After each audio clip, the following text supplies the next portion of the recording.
Hey guys, it's Zach with Walsh Nerds. Don't mind the outfit today. It's cold in my house and I have drafty windows, so we're going with the flannel jacket. Today's video should be a quick one, and I'm going to be showing our process on quoting jobs. We have found Google Earth and Google Maps, Street View to be very beneficial free tools for us. However, we don't use this in all cases, so stay tuned and I'll fill you in towards the end of the video. Here we have Google Earth pulled up. It's a free tool. You can go online on any platform you have. I even have the app on my iPhone for free. And you can quickly get a square footage of flat work that needs cleaned. So in this case, you can see 940 feet squared is the amount of area needing cleaned. I know a lot of people quote based off of square footage, but how we run our business and how we've seen it work well for us is we know roughly what we can clean per hour, and then we know an hourly rate that we want to charge. So for our current setup, we have a 18-inch surface cleaner with a 4 gallon per minute machine. Rough numbers here, we can clean, roughly 800 square feet in an hour of pressure washing. This was right when we started out. I'm sure it's a little bit more efficient now. And then say you want, $200 an hour, $100 an hour, $50 an hour, whatever you're comfortable with charging in your area.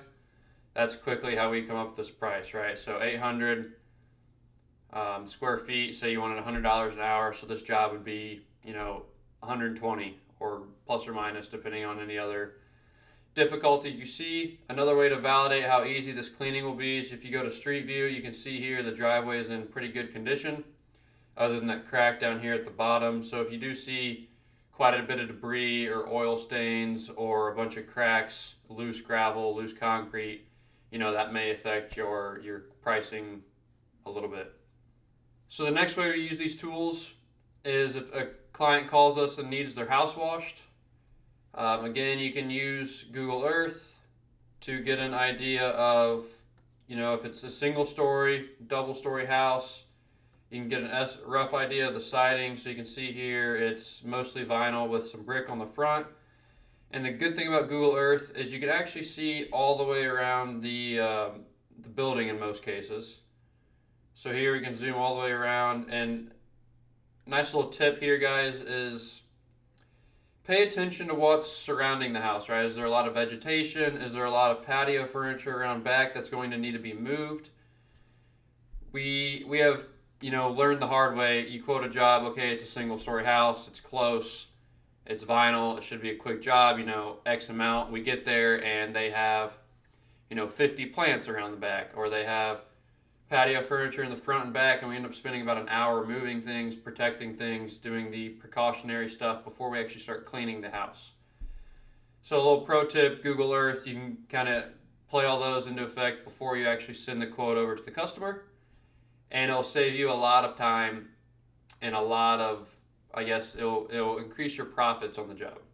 So like I said, Google Earth is a lot better for house and roof, I would say, if you want to quote roofs. So the main reason why we don't use Google Earth for everything, there's some cases where trees can be blocking it, or you can't really get a good picture. I know the Google Earth Pro version, you can go back in time and kind of get rid of satellite imaging, or find a photo that was taken in the winter so you can see better through the trees. There are a few instances where we still use Google Maps. And here you can zoom in a little bit. The only downside of Google Maps is you can typically only see the front. However, it is usually a better quality image and more up to date. So here, if you're quoting the house, you can see, single story, once again, mostly vinyl, some brick, and it's pretty well maintained. So you can kind of weigh that. There's not much on the porch. There's not many bushes or trees or any plants that you need to move or be aware of. All right, guys, I hope you found this helpful. We do use Google Earth and Google Street View quite often for our jobs. However, the hidden gem, if you will, we have lost a few jobs quoting work this way. And what I mean by that is, we always try to save our time and try to be more efficient with our process. So much so that we get a text, we get a phone call, we get a website form, And we try to do everything right here by our hands, by our phones, laptops, whatever, and never actually have that face-to-face interaction with the client. We've lost quite a few jobs. Well, not quite a few, but we've lost a few jobs this way where the client will just straight up tell us, hey, company Z came out, they actually talked with us, we felt like we connected a little bit, and we went with them for that reason, even if their price is higher. So a good rule of thumb that we like to do is, if the job's within 15 minutes from one of our offices, we'll drive out there every time. If the job's 30 minutes, or if it gets even further than that, it kind of depends, right? If it's a lot of work and we want that job, we'll go out and meet with the person and talk face to face. We'll never give them a price on site, but it's so they can put a face to the name, to the company, to the reputation.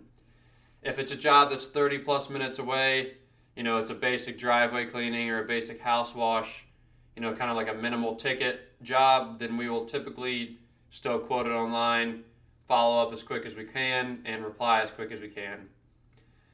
I hope you found this video helpful. It's just a quick tips and tricks on our quoting process and what we found works for us.